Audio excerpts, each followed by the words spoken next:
فرضت ألمانيا التعادل الإيجابي 2-2 على مضيفتها هولندا في المرحلة الثانية من مباريات المجموعة الثالثة ضمن المستوى الأول في مسابقة دور الأمم الأوروبية. وجاء هدف هولندا الأول مبكراً بتوقيع ريجندرز في دقيقة 39 ثانية، وهو أسرع هدف تتلقاه ألمانيا في جميع المسابقات منذ نهائي كأس العالم 1974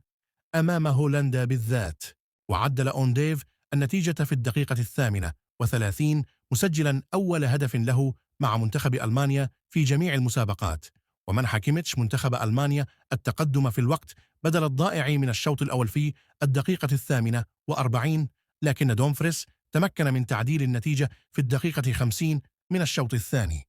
ورفعت ألمانيا رصيدها إلى 4 نقاط في الصدارة بفارق الأهداف عن هولندا.